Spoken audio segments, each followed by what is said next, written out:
લક્ષ્ય ન્યૂઝ, એક નજર, એક લક્ષ્ય. પ્રભારી મંત્રી સ્વરૂપજી ઠાકોરના હસ્તે રાણીની વાવ મહોત્સવનું ભવ્ય ઉદ્ઘાટન કરવામાં આવ્યું. ગુજરાત સરકારના રમતગમત, યુવા અને સાંસ્કૃતિક પ્રવૃત્તિઓ વિભાગ ગાંધીનગર તેમજ જિલ્લા વહીવટીતંત્ર પાટણ દ્વારા દર વર્ષની પરંપરા મુજબ રાણીની વાવ ઉત્સવ 2026નું આયોજન રાણીની વાવ પરિસરમાં કરવામાં આવ્યું હતું. ઉત્સવનું ઉદ્ઘાટન જિલ્લાના પ્રભારી મંત્રી સ્વરૂપજી ઠાકોરના વરદ હસ્તે કરવામાં આવ્યું. યુનેસ્કોની વર્લ્ડ હેરિટેજ યાદીમાં રાણીની વાવને સ્થાન મળ્યાની સ્મૃતિમાં રાજ્ય સરકાર દ્વારા દર વર્ષે આ ઉત્સવનું આયોજન કરવામાં આવે છે.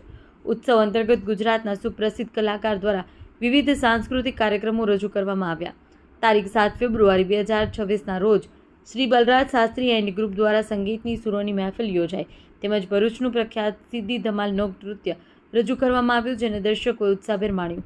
આ પ્રસંગે મંત્રી સ્વરૂપજી ઠાકોરે જણાવ્યું હતું કે રાણીની વાવને યુનેસ્કોની વર્લ્ડ હેરિટેજ યાદીમાં સ્થાન મળ્યું એ માત્ર પાટણ માટે નહીં પરંતુ સમગ્ર ગુજરાત અને ભારત માટે ગૌરવની બાબત છે.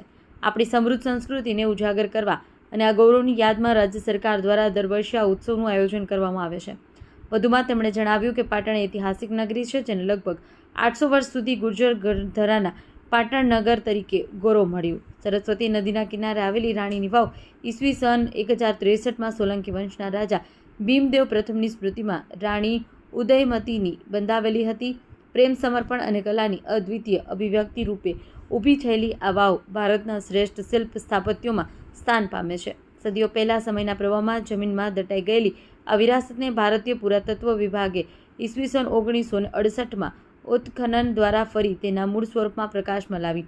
ત્યારબાદ વિશ્વએ તેની મહિમા ફરી એકવાર અનુભવી.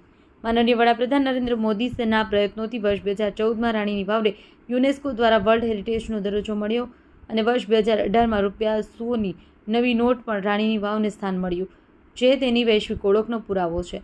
આજે રાણીની વાવ માત્ર ઐતિહાસિક સ્મારક નહીં પરંતુ પાટણની શાન, ગુજરાતની ઓળખ અને ભારતની સાંસ્કૃતિક વિરાસતનું જીવંત પ્રતીક બની છે. દેશ વિદેશથી હજારો પર્યટકો અહીં આવી આપણા પૂર્વજોની કલાત્મક દ્રષ્ટિને નમન કરે છે. ઉત્સવ દરમિયાન રાણીની વાવને રંગબેરંગી રોશનીથી શણગારવામાં આવી, જેને કારણે પરિસરમાં ઉત્સાહ અને આનંદનું વાતાવરણ છવાઈ ગયું. લક્ષ્ય ન્યૂઝ રિપોર્ટર દિલીપસિંહ જાડેજા, શંખેશ્વર, પાટણ.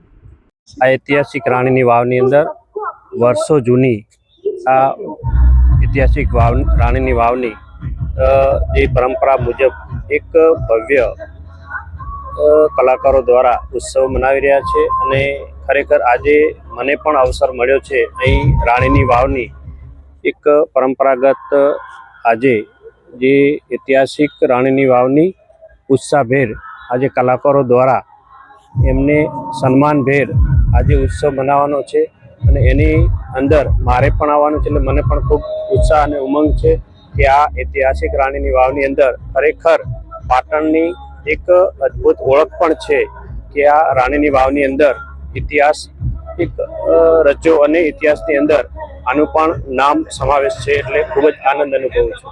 આ પણ રાણીની વાવની અંદર પણ એક વર્ષો પછી આમ તો અહીં રાણીની વાવ એક જમીનની અંદર દટાઈ ગઈ હતી, પણ પરંપરા મુજબ અહીં ઐતિહાસિક ફરીથી અને જીવિત કરી અને પરંપરા મુજબ એક રીતે આ ઐતિહાસિક રાણીની વાવને ઉજવવામાં આવે છે. એટલે દર સાલ આ સંગીતના માધ્યમથી આનો ઉત્સાહભેર ઉમંગ ઉજવવામાં આવે છે.